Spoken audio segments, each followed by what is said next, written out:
a game that so many decisions went against us that it broke us. It actually broke our spirits as well, because it's been something like that. Is this actually possible? Like, are we ever, going to win in All Ireland? And it's funny, that was a semi-final, and that stood out more as a hurt than any other final, because we were good enough. We've been good enough so many times, and there's been nothing in it. Like the time Killian misses the last ditch free. You know what I mean? And Lee Keegan throws the GPS at Rock, but to be fair, I don't feel that was a free in the first place. We could go on about it, but there's just, if you're to beat Dublin in Croke Park, you have to beat them well.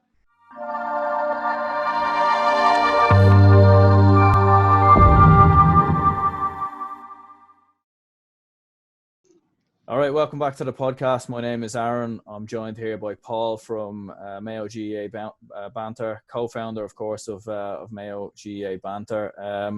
And of course, also of Gorta47, custom range gloves, Gaelic gloves, other sportswear clothing, of course, as well. So, Paul, I suppose, first of all, it's great to have you on. Obviously, you're based out in Canada yourself. So what have you made of the lockdown so far? What have I made of the lockdown so far? I think this year for a lot of people has been a bit of a write-off. Even the fact that I find it hilarious that all the jokes going around about people trying to communicate through Zoom, either family or business or even sport. And I didn't know whether to leave the mask on for this chat or not. But it's I think the biggest worry I have is it's the psyche of people. It's made people a little bit more apprehensive around others and a bit awkward. And I think there's a lot of unease, and it's a great pity. It's setting off a lot of catastrophic events when it comes to family gatherings, when it comes to people passing away, they can't be around their loved ones. You've got people that are they might be starting a new family and having a baby in the hospital, but they have no support. It's tough. And then when it comes to the sport side of things, for a lot of people, sport has always been a great a good escape from the daily grind, and this year it's really affected people in a lot of ways. And I think my issue with the big COVID pandemic or scandemic or whichever way you want to call it is the fact that it actually hurts people mentally more than anything else, because I'd be friends with people of all ages, but there's a couple of elderly people that we'd always chat about football together, and they'd be going on their times back playing football back in the day, and now they're kind of like, well, if this is what life's about, what's the point? Like, I'd rather enjoy my life than be locked up all day and all night, because we've the fortunate ability of having social media or having internet that crosses all borders. But like older people, they only have their immediate people to talk to and meet up with and chat about the game or chat about life in person. And the other people I really feel sorry for. So this year, I think sport has taken a bit of a back burner, and rightly so, because there's things that are more important than sport, even though up until now a lot of us mightn't agree with that. But it certainly is that way, because this is literally life and death now, and it's literally a stage of where people are just being cut off, which is making life pretty tough. Thankfully, sport has come back in certain ways, but it's just not the same.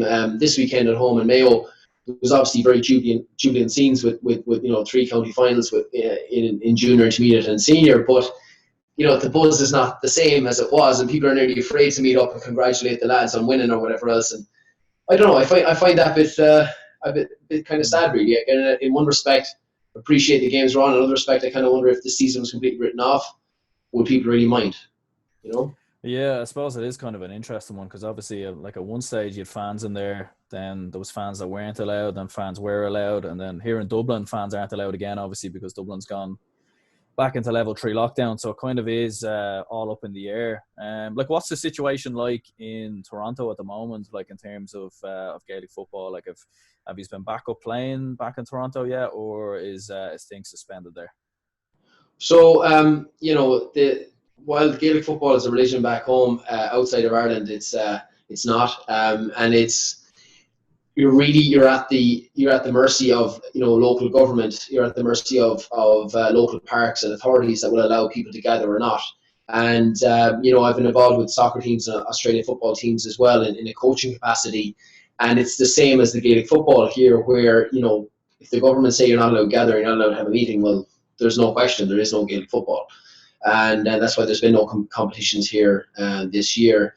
Professionally, for example, the basketball and the baseball is back, along with the OHL, which is a league underneath the underneath the professional league in hockey, but of course they have the professional capacity to bring that on board in terms of they have their their strategies in place to have it on TV, etc., etc. But when you're borrowing grounds to play on public parks, you're at the mercy of local government, and unfortunately that means that there's been no games at all, which people do respect, because what are you going to do about it? But it is obviously frustrating on people too, especially when you're away from home. It is very nice to meet up with your own crowd and talk about stuff back home too, and give them the odd slagging about what's happening on the county scene or the club scene.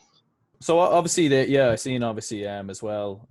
You're obviously quite heavily involved with Gaelic football over in New York as well. Can you explain a bit to me what that was about and what your kind of role was over there? Yeah, so New York is, it's kind of a bit of a dream of a place to play, to be honest, in Gaelic Park, because it's steeped in history. That ground has been there since the turn of the century, and it's always been known as Gaelic grounds. There's always been Gaelic football and hurling played there, and there's some footage from way back that it's very, very interesting to watch and to see. Now Gaelic Park is obviously what would have been a little bit outside of the city in the Bronx, is now kind of in the middle of the city, and it has its struggles there as well, where playing there is fantastic, but there's no actual place for other teams to actually play while there's a game in progress. So there's no place to warm up, for example, and sometimes they run into a lot of time slot blockages, because you've got so many teams waiting to get onto the field, but no one has actually warmed up yet. So it leads to injuries, and it leads to a few issues that way. About 10 years ago, they actually had plans to move further out of the city, about 20 minutes or so. It didn't really come to fruition, and to be honest, as just a general GA supporter, I'd love to see that happen, because they'd have more control over their games, and they'd have more control over clubs traveling further afield. Some clubs travel all the way from Connecticut and Boston as well at times. So when you're arriving to Gaelic Park, you might sometimes not leave the ground till like 12 o'clock at night, 1 o'clock in the morning, because games were blocked up. And as a referee over there too, it was kind of tough, because you're running the games off a timer, but with traffic problems in the city and all that, Gaelic football isn't going to be more important than what's happening in the traffic. So to have a game fixed for 6 or 7 o'clock in the evening just wouldn't happen. They might start that same game at 8 o'clock in the evening, which led to a massive backlog. Apart from all that, though, such a great place to play. There's it's steeped in history. There's a serious amount of talent out there too, especially the Irish Americans. There's a club there called Rockland GA, and what really blows me away about Rockland GA is they've literally done it all themselves. They got some help from the GA, but a lot of it has been their facilities and their clubs have been developed by Irish Americans there themselves. So they'll be a team to watch for the future. And as you've seen from the New York County team itself that played Mayo last year, which was a fantastic occasion, there's more and more Irish Americans involved every year, which is great to see, because that's where you see the game truly growing. I feel that though what's tough for New York is that they don't really have many challenges before they get into the Connacht Championship. Like last year, for example, a fantastic location. I had the Mayo Banter there on the day of the game as well, and we were interviewing people from both sides, and it was a great occasion. But the team itself didn't have much of a warm up in terms of games before that. The year before, they played Currafin, who obviously were Galway and All Ireland champions, which really kind of put New York in their place, and it showed them this is the standard you want to be at. But last year, 2019, there was none of that, and against Mayo there wasn't much of a competition, unfortunately, because we all wanted to see a competitive game. But Mayo, after coming off beating a fantastic Kerry team in the league final, and we're just of a different standard. So what I'd love to see in the future, and I really feel like that I wish there was more inroads made in this, was that there'd be county teams in the likes of Chicago, Toronto, and Boston, especially as this, even San Francisco is not a bad setup for Gaelic games, that would have some sort of a county setup to kind of at least be part of a preliminary round for the likes of New York, that would bolster them going forward. If you look at the likes of London over there on the other side of the Connacht Championship, well, London have good competition in the rest of England as well. They have some very good club teams that could actually give them a run for their money, and that benefited them a few years ago when they got to the Connacht final, which is another great occasion. But New York just don't have that right now. Yeah. And I suppose definitely even something they could do is even have, obviously you have, tier 1, tier 2, tier 3 potentially coming along. They could even have maybe even their own tournament. Let's say if New York, if New York didn't beat a Sligo or a Mayo, which most likely 9 times out of 10 will happen, you could have your own tournament then where it could be New York, Toronto, Boston, Chicago. And I'd imagine as well that would be a great way of actually growing the sport abroad, and actually, having more people involved as well. Yeah, it would. Obviously the GAA has done great things over the years, but I feel in certain regards they haven't driven on from, where there would have been like literally revolutionary people from back in the day that started the organization in 1884, and they came from, lovers of the Irish language to the members of the IRB, for example, and they had the foresight to see where this organization was to come. And I feel like in more recent years it's kind of stalled a lot, and I think young blood coming up through it with ideas have had it tough to kind of get those ideas across, because what you're saying is actually, it's not that hard done. You know what I mean? A lot of it is just a bit more organization, a bit more open communication, and a bit less that this is my club and that's your club, whatever, as a bit more like this is our game. Do you know what I mean? And one thing I did learn about the World Games in Croke Park when I was interviewing people there as part of the TV work was the fact that sometimes clubs abroad, for example, there's clubs in France and Germany, and there's a club over in Moscow called Moscow Shamrocks, and I actually coached them there over 2 different legs. And because they were kind of so far removed from the organization in Croke Park, they just done it their own way, and they made it work.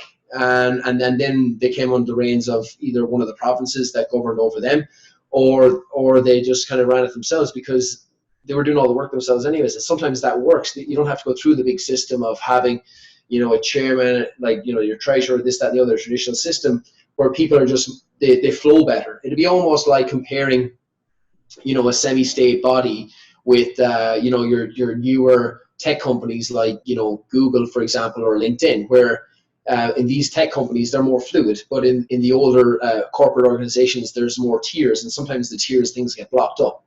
So, there's definitely different ways of looking at that going forward. It doesn't always have to be the traditional way, Yeah, no, absolutely. I definitely think it is something they should look at. Even you could do something where, a lot of the different, Toronto, New York, they all play each other, like what we were saying, and then even the winner maybe goes ahead and plays a Sligo or a Mayo or something like that. So then they have games under their belt. I suppose kind of moving on from that, obviously I can see you there in a Mayo top, which as a Dublin fan, it doesn't always sit right with me, but at least it's over a Zoom, so it's okay. Well, we have one for every day of the week, so this is yeah. the Monday top, But I suppose, like, how would you feel as a Mayo fan going into the championship this year? Because obviously it has been. I mean, I thought 2019 looked good for Mayo. Like, you won the league, All-Ireland semi-final, beating the likes of Mayo and Armagh, the qualifiers. Getting through Kerry and Donegal. I know they lost to Kerry, but still got through that group. So I suppose, like, how would you feel as a Mayo fan going into this year's championship? Well, of course, this year has just been. Even we were chatting on a phone call the last day about the league, and I feel like the league is 10 years ago now. You know what I mean? Like, it feels so long ago. Like, this year it's been a time warp in every way. It's hard to. Some people feel like it's been a long year. People feel like it's a short year. Other lads are now advertising their products for Christmas, so that's kind of scary, But the thing is, this year, I firmly believe that if you look at people outside of sport, they've used 2020 as a time of kind of looking at things, looking at where their life is at in terms of their career or their family, or how they can do better in various things, or maybe they haven't got the best of health and they're trying to work on their health, for example. These are all very positive things that have come out of COVID-19, and I feel like it was a year that with the Gaelic Athletic Association, like any associations, we had the problems with the FAI, for example, with John Delaney and that, but there's little tweaks and little kinks in the pipes that could have actually been sorted out, and it could have been used as kind of a year to, like, tidy up, issues from before with player welfare, with games just going back to the other, with younger players being asked to play on 4 or 5 different teams, but yet when it comes to the senior a few years later, that these players with great prospect have also just disappeared.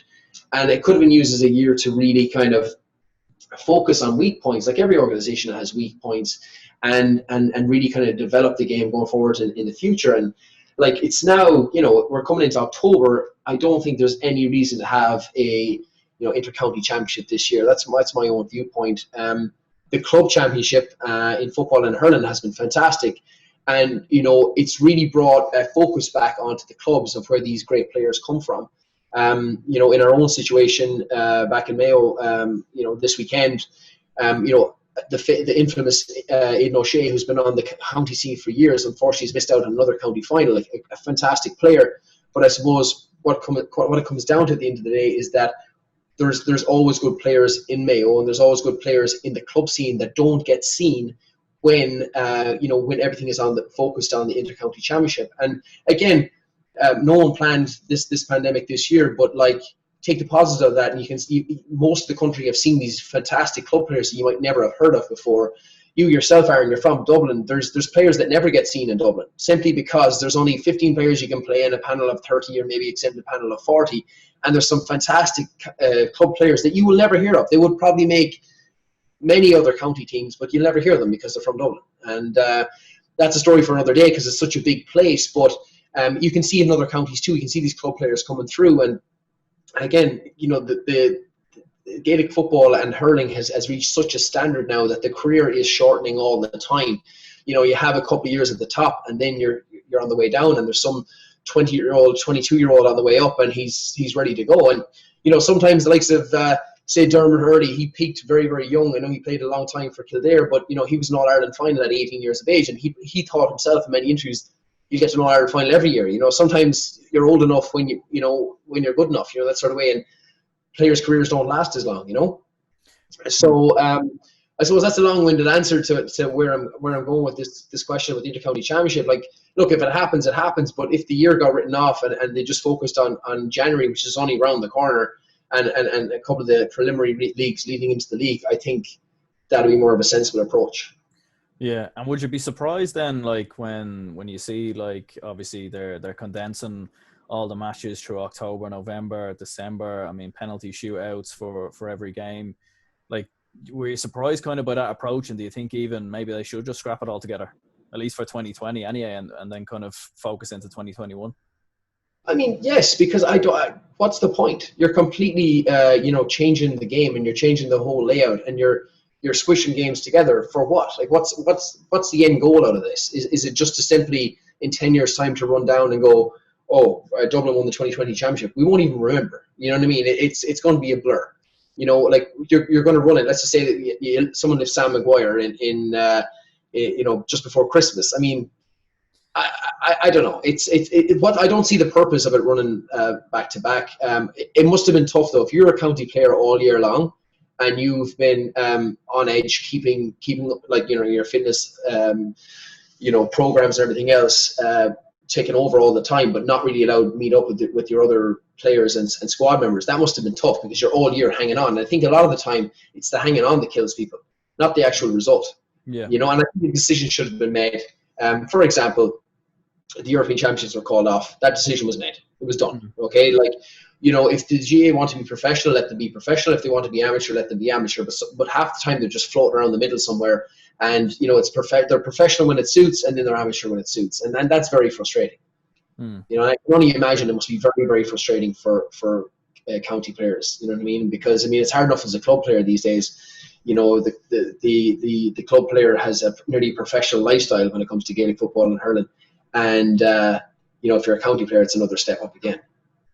But yeah, I suppose obviously it kind of is it is an up and down situation, and you do feel sorry for the players in many ways, because obviously it is the players at the end of the day that are risking their lives. They're going out there, especially out on the pitch. Obviously, when we're in a level 3 lockdown in Dublin, I think it's mainly just from a GAA perspective in terms of money, in terms of TV deals. I think that's one of the main reasons why.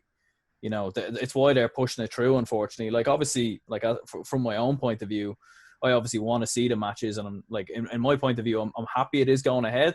But at the same time, I do get some players and even some referees that have come out and said, look, listen, I'm not going to take part in the championship this year because I'm worried about X, Y, Z and everything else. And especially when cases at the moment are on the rise, like, I do think it could actually be a strong possibility that the that the championship doesn't go ahead. I think definitely the league.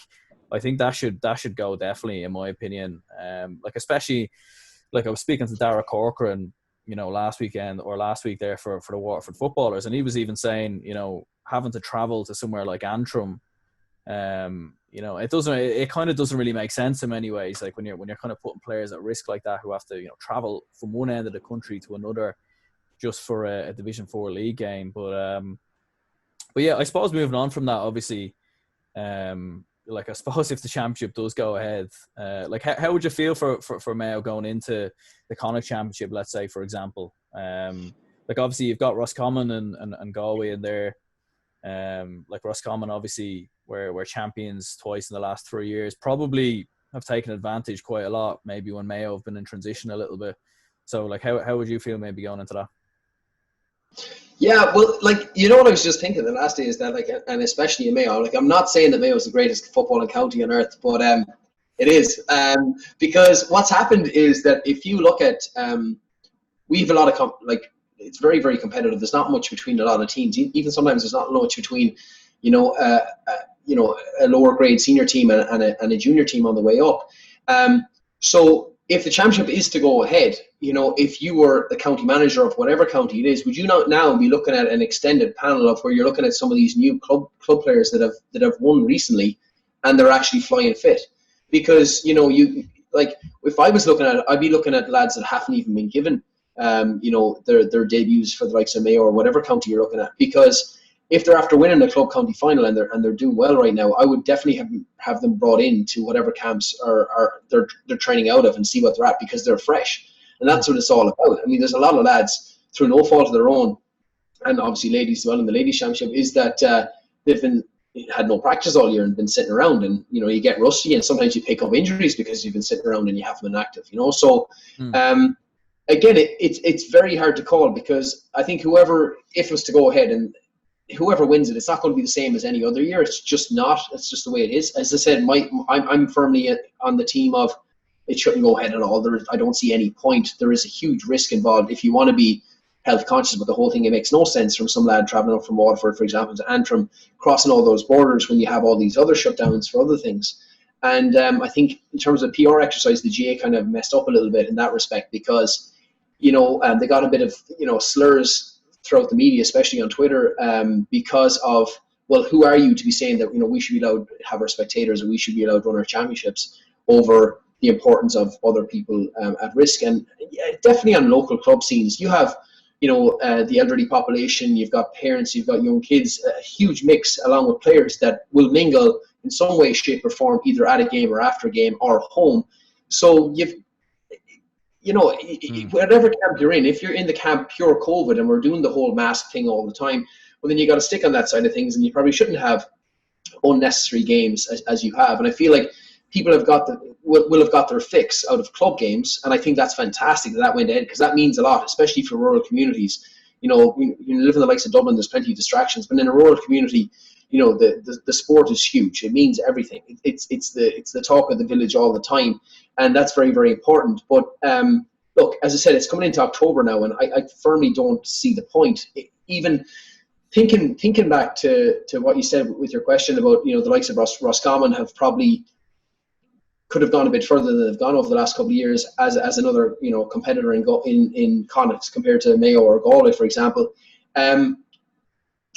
It's really hard to see what any team's doing right now, because it all depends on what their preparation was like over the last few crazy months, and you can't blame any team if the preparation was bad or they're not in the shape they were in, because no one knows. The rules keep changing every week in terms of even if you're having a funeral or a wedding or any sort of a celebration, never mind a sporting celebration or a sporting gathering. So I really can't tell you what's going to go on. I mean, imagine you had some sort of championship and there's a couple of shocks in the championship because either certain teams had to pull out because of COVID, which opened the door for another team, or you just had a couple of more upsets because it's not as normal as frequent. But I most certainly, if I was a county manager, I'd be looking at the teams that have been active in club duty, and I would look at some of the promising players on those teams.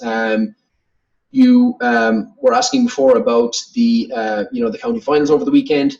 And, Brafey are an infamous team across Ireland because they've had, players like the likes of the O'Shea's with the three brothers, for example, and some other very good players from back in the day, like McNicholas back in the day played for Mayo as well. Obviously, Rob Henley in goal.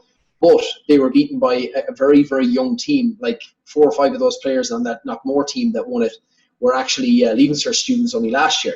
So with that being said, I mean, there's a couple of players there that, if I was manager, I'd be looking at them to bring them into the Mayo squad, simply because if you can do it in a county final in Mayo, well, you're up there with the best of them in the rest of the county. And that's not being kind of biased towards Mayo, but it's been proven over the years with teams that we've got to All-Ireland finals in Croke Park on the club scene. Unfortunately, too many of them lost All-Irelands in every grade from senior, intermediate and junior, but they've got there. They've got there. We've had the success of the likes of Crossmalinas and the Ballinaz as well. And more of them will come, and who knows what will happen this year. But I certainly don't think there's any need for an intercounty championship. And I myself, like a lot of people, haven't the same interest that I've had in it, because when it changes every 5 minutes, it's really hard to know how to plan. And I can only imagine if you're trying to plan, if you're part of a county squad, or if you're a part of a coaching team in a county, how hard that would be. Yeah, and I suppose then would you even think maybe of doing, because obviously the Slot Neil hurling manager was coming out recently, and he was even saying that they should just have a All-Ireland club championship, so bring back the provincial championships for this year, and then even scrap the whole inter-county setup. Would that be something maybe that you'd even be in favour of? Well, listen, if they're changing the rules every 5 minutes with penalty shootouts and everything else, I mean, like, why not? You know what I mean? Yeah. Why not? Because at the end of the day, as they've looked at it here before, there was a couple of businessmen they've talked about if they took 12 to 14 players out of the NBA, like the biggest names, they could set up their own league, and the money would go to that league straight away. You know what I mean? Like, that's a professional setup where, for example, in North America, teams move around. In football, you have the Raiders, for example, that went from Oakland in California to LA, and now they've gone to Vegas. So the teams move around all the time. It's a little bit different where in Ireland we go back to the parish all the time. But I think the Slot Neil manager is correct, because first of all, it's a club with massive foresight, and a club with they've actually built themselves from absolute nothing. A very, very rural club, an exemplary club to any county in Ireland. And they've got some very far-thinking people in that club. And if you're changing the rules to suit just to get results rolled in, why not change them and try out something like that as well? Because to roll out the Intercounty Championship, why would you roll out a product, and it is a product that is subpar, and it will be subpar this year through no fault of anybody, because at the end of the day, sport is not as important as other things that have happened in real life, and unfortunately COVID-19 has smacked a lot of people in the face and shown them that, you know what I mean? And there's a lot of people, and they'd love to have their only issue they're worried about right now is whether there's an Intercounty Championship or not.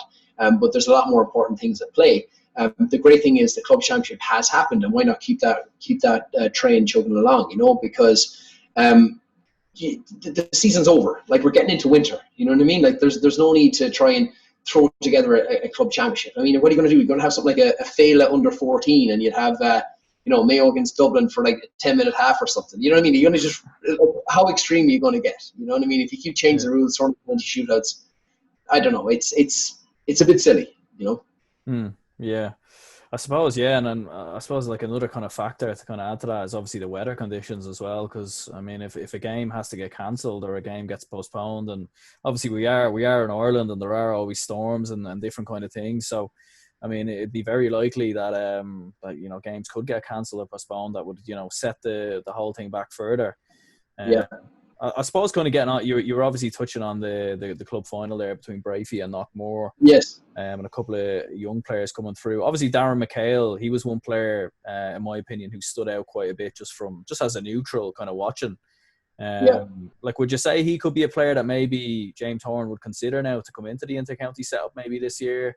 Most definitely, this year or next year or 2025 or whenever it is. But most definitely, James Horan, in fairness to him, has always looked at players from other clubs. A good friend of mine, James Carr, came from a very small club called Arda. He was obviously good enough, and he got his chance. And for example, in other counties, they mightn't look at clubs that are further down the line in terms of pecking order or results. But James Horn has often picked out players that would not be from clubs that are as well known. Now, Knockmore is a well-known club on the Mayo scene for years. Another good friend of mine, Kevin O'Neill, for example, was part of the last team that won that, along with Ray Dempsey, who was the manager.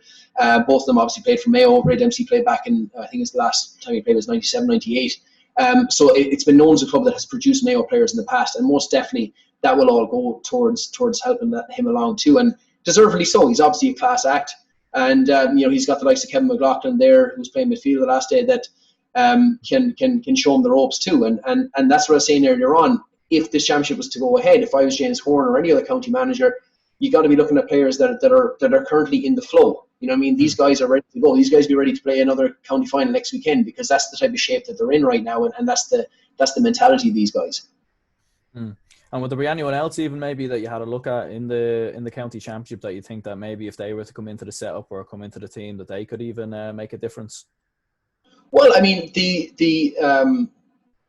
in the Brafey Knockmore team, I felt there was some good players. I felt that overall, as I said, it was more of a balanced team effort on both sides. Aidan O'Shea was well marked, and a lot of pressure was on the likes of himself to try and get that elusive county title. Like they've been a rival club of ours back home for years, and they've expanded over the years because they're based on one side of Castlebar town, which meant a lot of younger players coming into the club and stuff.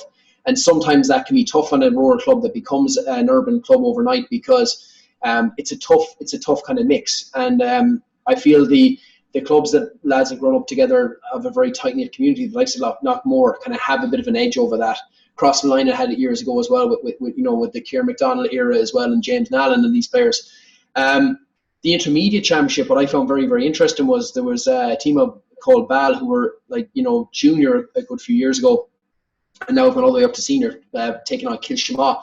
And again, Kilshima would have been a strong rival of our club at home for years. It's a small town, but it's a strong knit community.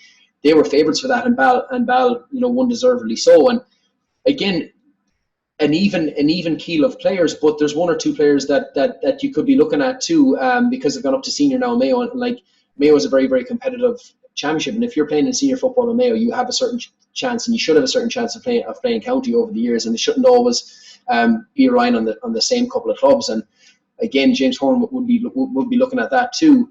Interestingly, about the junior championship was that a team called Kilmaine, who actually lost an All-Ireland final last year, just about won that by a point. They bet the team called Kilmina, who are another side of Westport. Again, it's all around kind of central Mayo, by a point. And it just showed you the competitiveness in that, where Kilmaine would have had Mayo players over the years too, and now they were a junior team over the last while. And it's a healthy aspect in a way, where there's always been a nice mix of Mayo players, either from one side of the county or the other. And I think that's going to happen again. And because of these different results that have been thrown up over the last while, there might be a very new and different Mayo panel this time next year, or whenever the championship goes ahead. Because, as I said, the likes of James Horn is a very forward-thinking coach, and if someone stands out to him, he'll make that happen. Kilmaine, what was interesting with them last year is they actually lost the county final last year and came back and won it again this year. And the reason they couldn't go forward is that they played Castlebar Mitchells.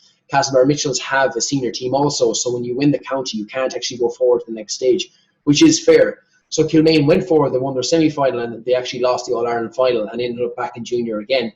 And luckily won it over the weekend, which was it was a tough loss for Kilmina, but that's sport. Bal are actually a club that's the last time they had Mayo players was the likes of Alan Costello. He played for Mayo, and then he went on to play for Sligo after that. And hopefully you'll see a few young lads, from that team, come into the Mayo panel and maybe bring some rejuvenation to that too, because the Mayo panel we've had for the last few years, who have been some of the best players in the country, arguably over the last 100 years, and they've just been unlucky. Unfortunately, the mileage is gone a long way on the clock, and there's rejuvenation needed. Which I say that with a heavy heart, but I mean it happens more frequently, say in the likes of Dublin, and it'll have to be happening again with Mayo. As I said, Ballor are a very interesting club because one of their founding members, called Patrick William Nally, actually is the guy that has the Nally stand named after him in Croke Park. So hopefully you'll hear more of the likes of Ballor, which is a tiny village in the west of Ireland, but it's a club etched in history. Interesting. And I suppose obviously with Brafey, if we touch on them, obviously, do you think now maybe with the possibility of there being a separate window for clubs that they will eventually get over the line? Do you think? Because obviously, I'd imagine in the past with the inter-county season, that's probably counteracted Brafey quite a lot, because obviously if Mayo are reaching All-Ireland finals, then the O'Sheas aren't back in time and probably aren't ready for the county championship. So if there is a separate window, do you think that could help clubs like Brafey and even some of the other clubs you mentioned as well? Oh, most definitely. Ballintubber were a club that was kind of that managed to battle that pretty well over the years with the likes of the O'Connors and Alan Dillon, specifically as players that played for Mayo for a very long time. And obviously the O'Connors are still, obviously some of Mayo's brightest sparks. They managed to hold on to that very well by Ballintubber being a very, very successful county team. But I think it apprehended them big time going forward. Like, Ballintubber should have won an All-Ireland final. They're well capable of doing it. And unfortunately, that's been elusive for them. So, most definitely, if you are a club team, it's a tough one where you produce these fantastic players. You get picked by the county, which is great for the club. It's a great ride. And then, unfortunately, that those players aren't available through no fault of their own for a long time. And then, when you have, this round-robin kind of league in the middle of the championship coming into knockout, it's not knockout, and they're trying to make up their mind what it is, these 4 teams and whatever else.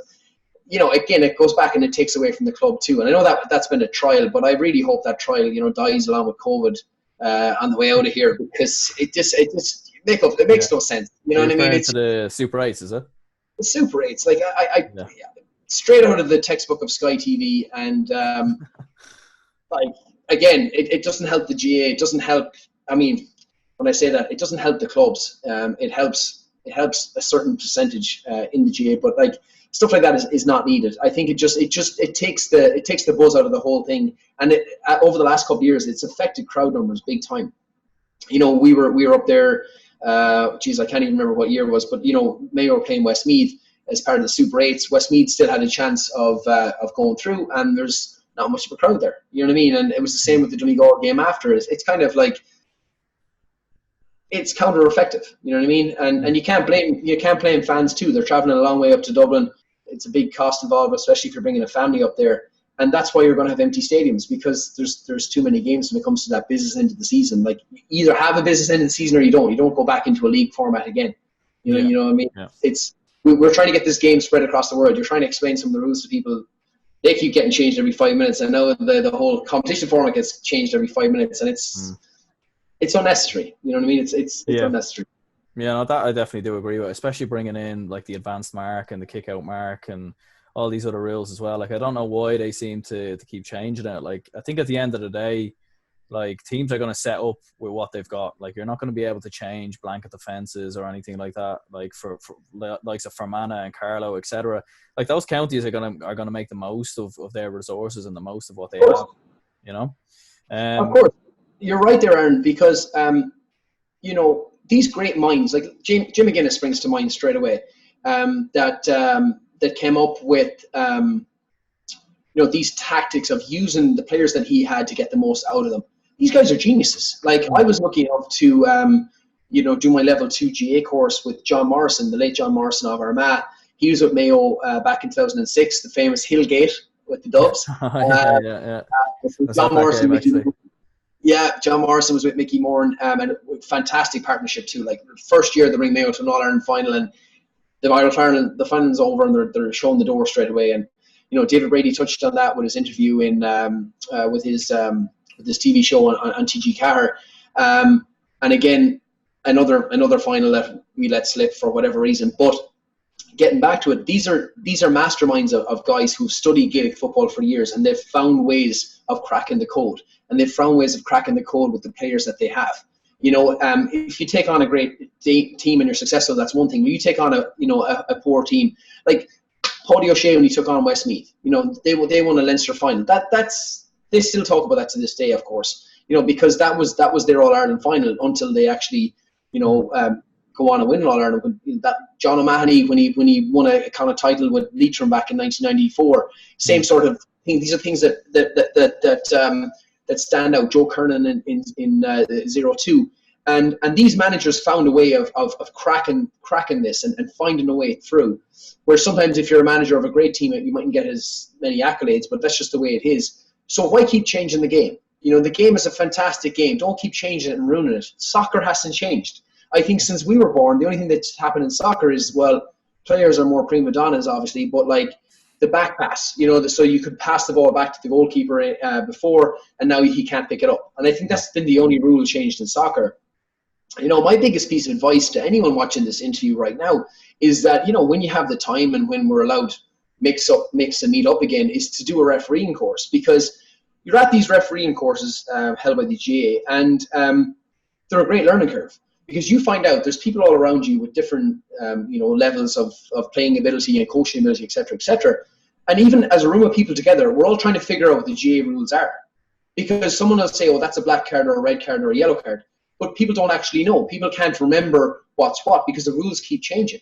And if you've got GAA fanatics in a room and they know the game inside and out, and you know the mentor at the time is saying, well, no, that's actually incorrect because in the rule book under this section it says this. It's a bad sign. It's a bad sign if people don't understand the rules because the rules keep changing. You know what I mean? And it's an amateur game too, so people don't always have the time to invest. You know, in this all of the time too, especially when they're trying to pass these rules on to, you know, kids in their club at home or younger players or whatever else. But what I certainly learned from it was that if you do a refereeing course, you learn more and more about the game. You might learn a few tricks along the way too as well. David Goff is actually our mentor, and obviously he's a very famous ref in Croke Park, and you know, rightfully so. He's done a great job over the years, and I think he's a very fair ref. And you know, it was a learning curve, and it's a bit of a shock because there was a few of us there that have coached college teams and ladies football teams, and we didn't know some of the answers that he's thrown at us. And I think if you keep changing the rules in GAA, you're going to turn off a lot of people, and you know, there's no need. There's absolutely no need. I mean, if you're some of these rules, I nearly feel like you're making them so that we can groom our players to go straight to Australia. I mean, that's great for the individual, but it's not great for the game overall. No, definitely not. And I suppose obviously you touched on your refereeing side of things. I'll definitely touch on that in a moment. But just going back to what you were saying previously to that. Obviously you were mentioning like tactics and whatnot. Like what do you think went wrong for Mayo in all those All Ireland finals? Because for me they were definitely good enough more often than not to beat Dublin in those All Ireland finals. And obviously it is a very tricky issue because there's a lot to it, I think. But like, in your opinion, where do you think it's why do you think Mayo haven't won All Ireland in such a long time? Look, and it's funny you ask me that question, and it's almost like we're talking about a death in the family. Like, you know what I mean? That's how it affects a Mayo person. Yeah.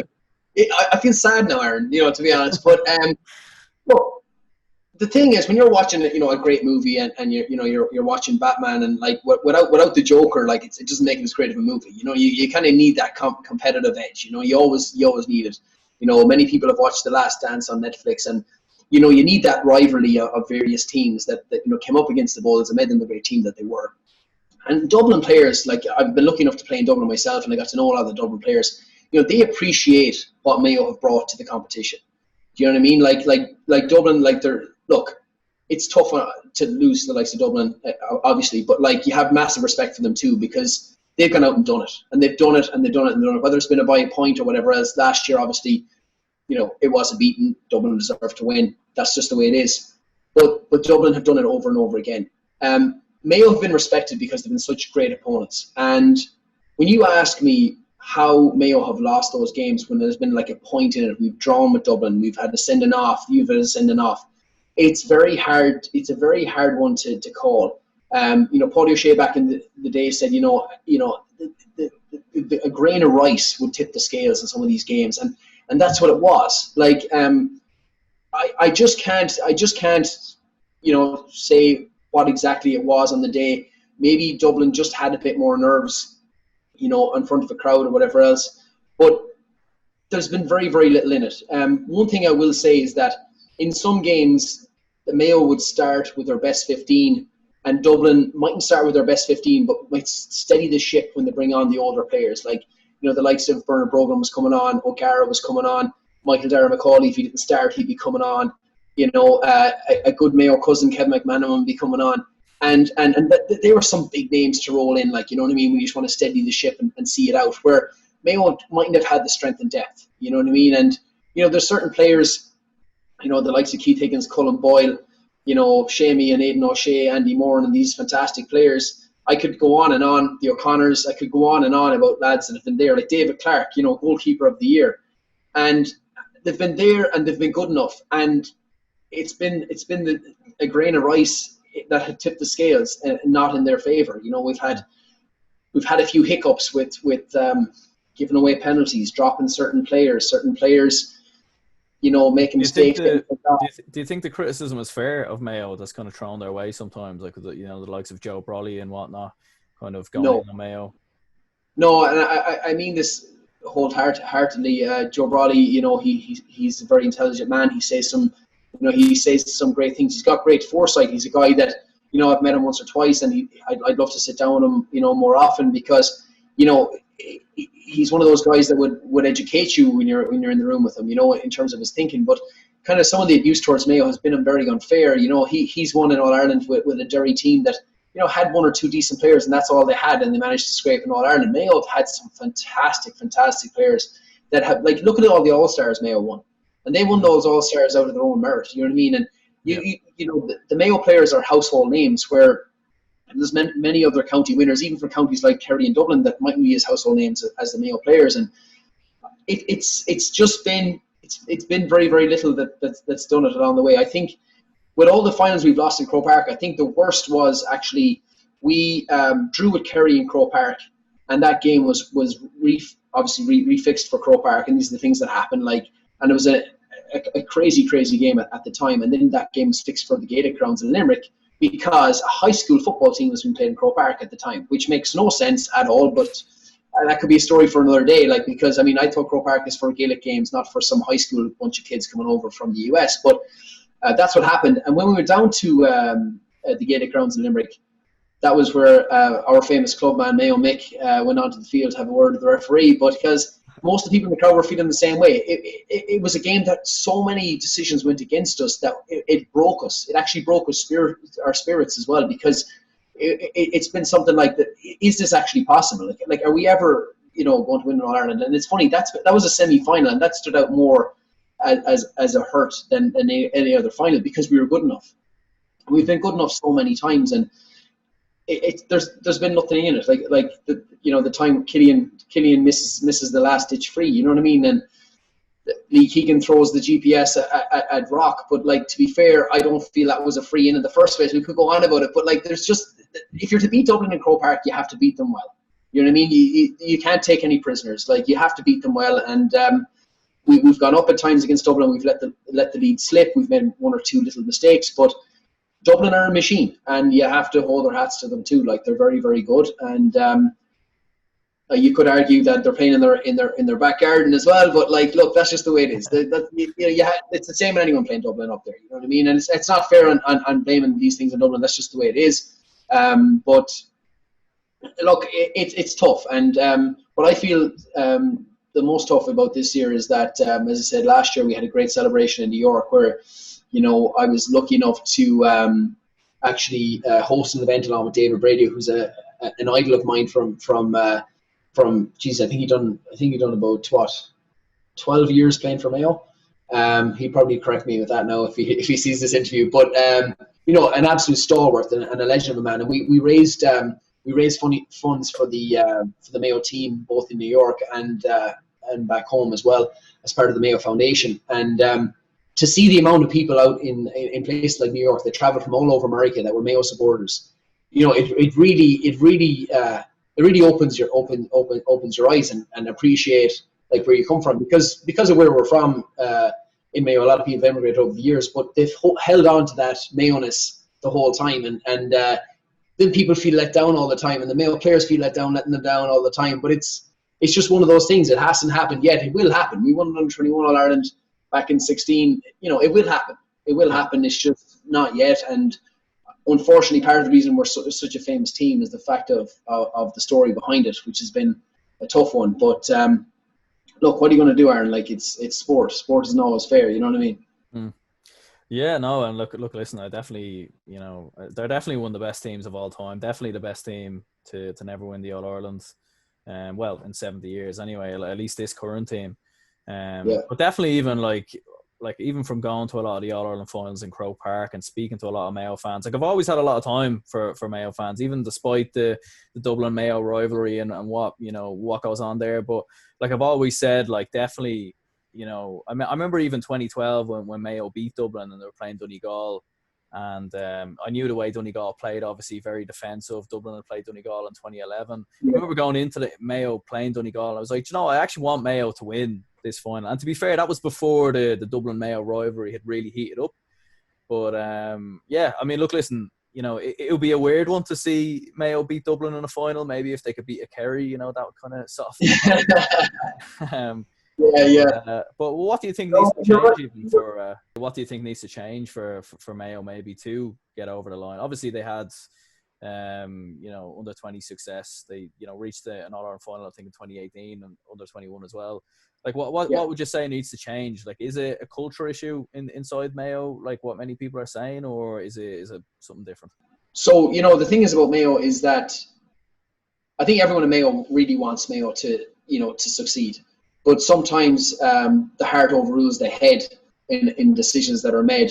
This time last year, you know, Mayo had the famous gathering in Times Square. We sent out a few tweets on Mayo Banter, and Marty Morrissey was a part of that. And you know, we got the Mayo brand out there, and it was the greatest weekend ever. We ran an event in Cipriani's, which is right beside the financial district. The famous bowl is there as well, and you know, it was a beautiful dinner for the players and all the backroom staff of Mayo. We raised money for Mayo. We promoted the county as well. I hosted an event along with David Brady and Rosie O'Grady's the night after. Another huge crowd with green and red all over New York that weekend. And remember, we're only after winning the league final as well. So it was a fantastic celebration. And, you know, the year was very, very promising, and it went all the way until Dublin dismantled us.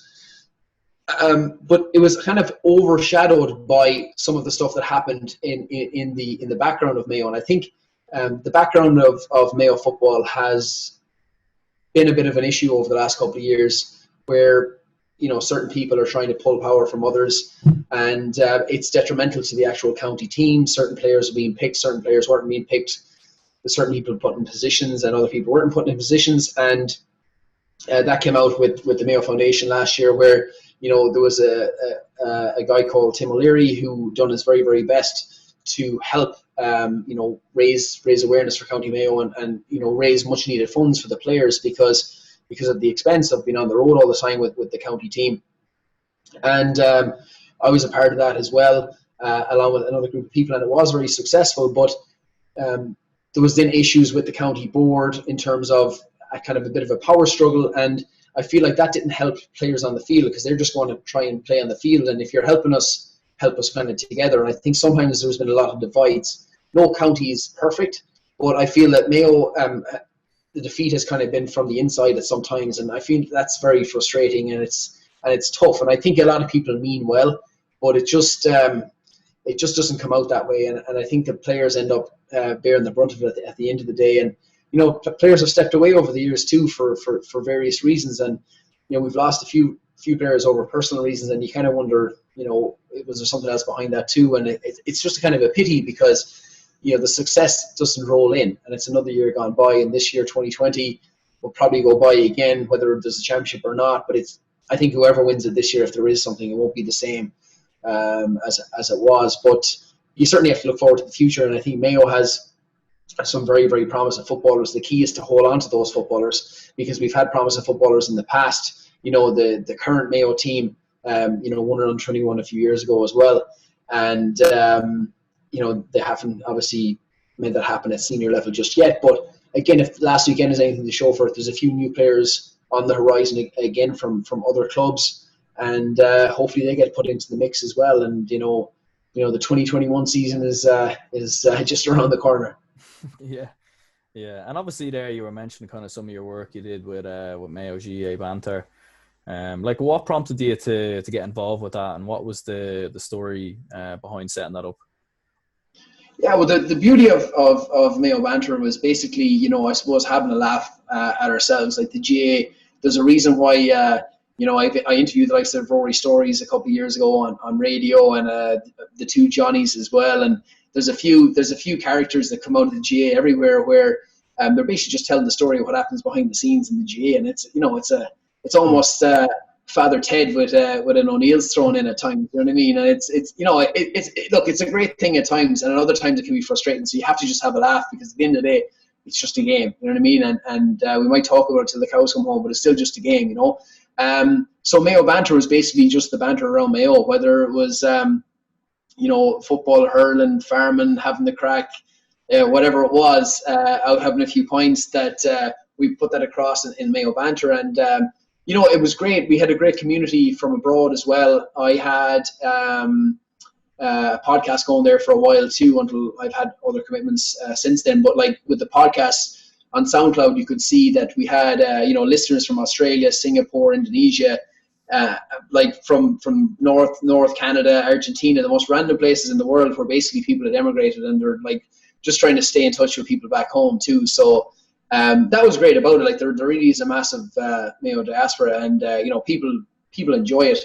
I suppose over the last while, I have other projects that have come up myself in terms of the media side of things over here, and it's hard to kind of keep up the same love for it when you're away, because you're not around the same kind of crack that's happening at home. But look, it's a great website to have, because it keeps people in contact. It keeps the lighter side of the games alive as well. And people love asking what's happening with the games, and do you think this is going to happen? And we have a little poll going all the time, whether it's on Twitter or Instagram, whatever it is, and it keeps people in contact. And I think that's the most likable thing about it, is that like there's a nice little community there of people, and there's people all over the world who are very supportive of us over the last couple of years too. So we really appreciate that.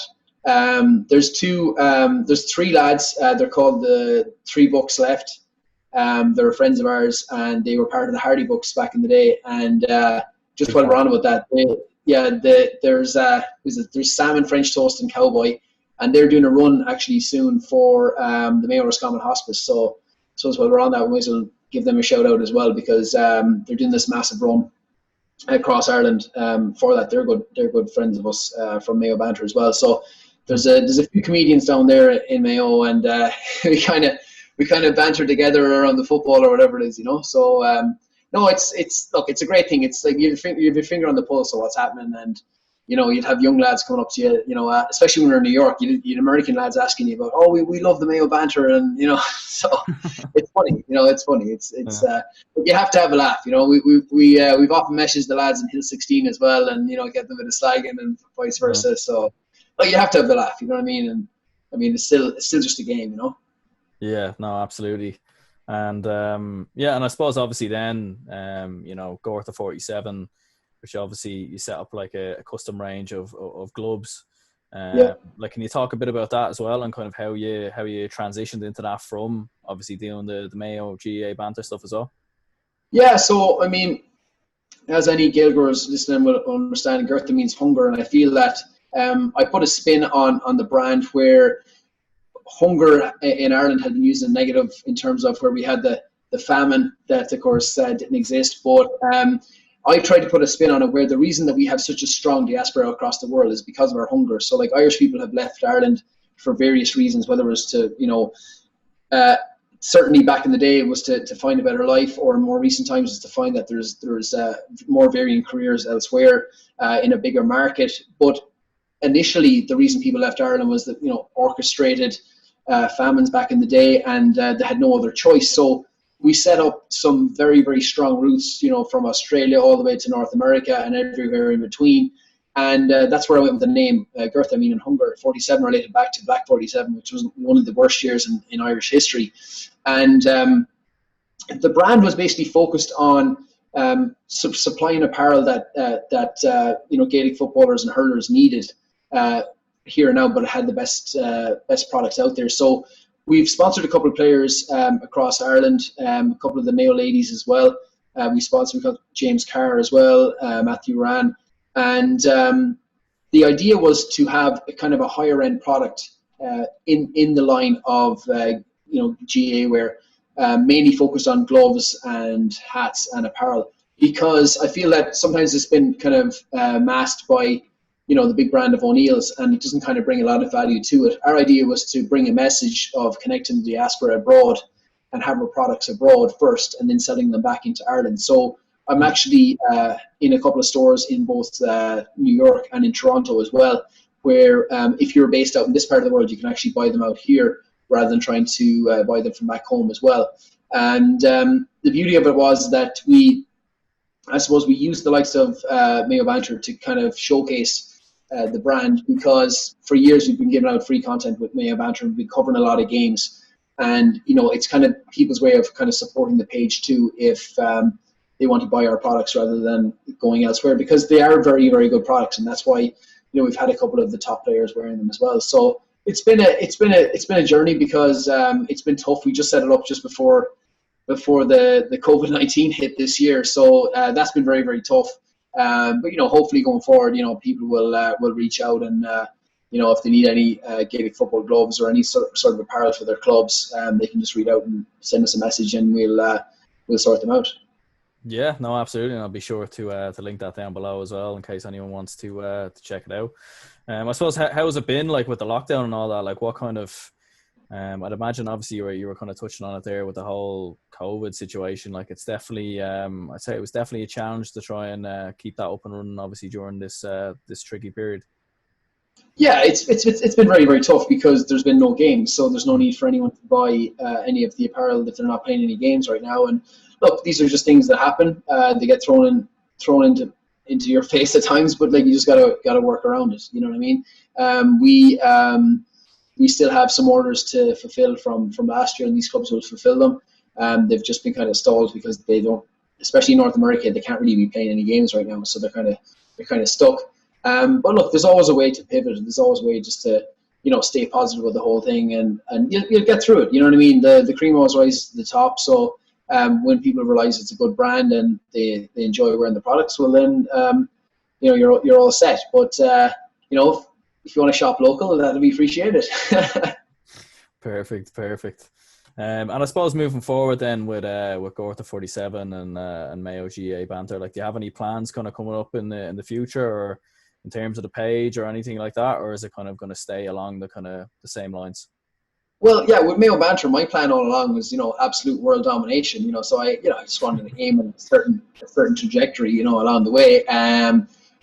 There's one or two partners involved in Mayo Banter as well, and sometimes when you're part of a group, you don't always kind of have the same alignments, I suppose, and that's something you have to work through, because a lot of people are giving their time to it as well. But what I tried to bring across last year was the likes of when we went to New York and we ran these events. They were very, very successful, and then we ran a live event from Gaelic Park itself. We were interviewing players and former players as well, and it really showed that we were well able to kind of battle along the lines of a media company. Like, I've been lucky enough to work in both TV and radio, so I know that industry in and out. And with some funding, we would have been along the lines of doing particularly well in that field. But as I said, I think it's more of a kind of trying to kind of come together and figure out more of a clear strategy going forward, because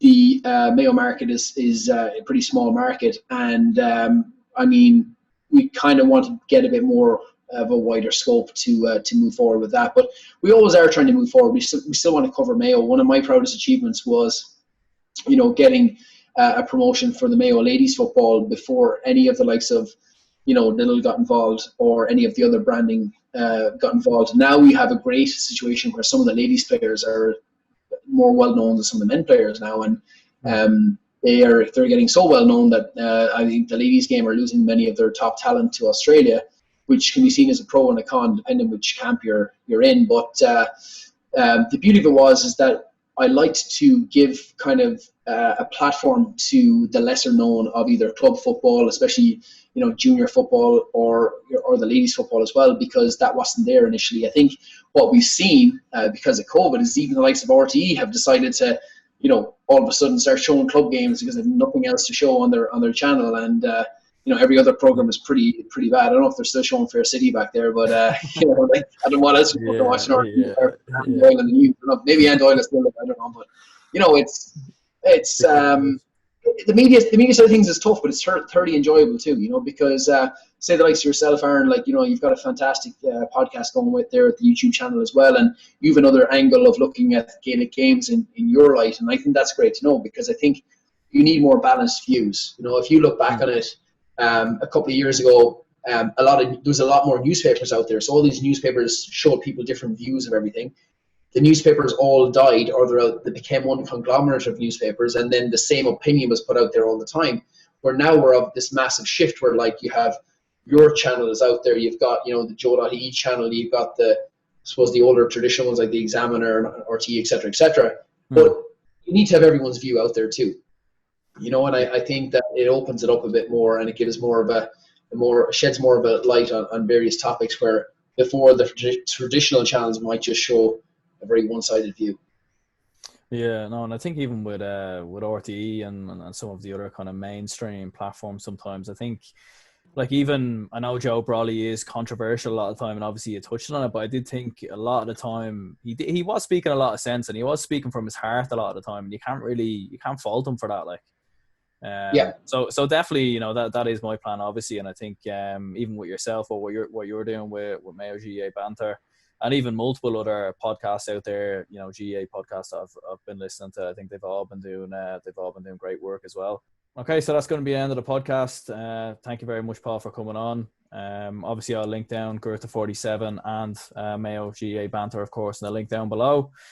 Obviously it was good speaking to yourself, obviously, in regards to the Mayo Football Championship, and obviously if we do have an all-round championship that does go ahead, who knows, maybe Mayo and Dublin will meet each other in the final, and we can make some more videos around that. But sure, look, listen, best of luck with everything anyway. I'll link everything down below, and it was good speaking to you. Thanks, Aaron. I'm not really too sure where you're going to go now in Croke Park if we meet up, because the big tree is gone, and I don't know where's left to go drinking, but that was our spot anyways. Thanks very much for having on the show. Keep up the great work. I love the whole website. I love your angle of looking at the games that we love, and we love talking about every 5 minutes. And listen, you can get me a pint in Dublin sometime. Yeah, no, absolutely, be sure. Yeah, I mean, the pubs aren't open though, so I don't know, I might have to drink down a field or something the way things are going. But sure, we'll see in the coming weeks anyway. Good stuff.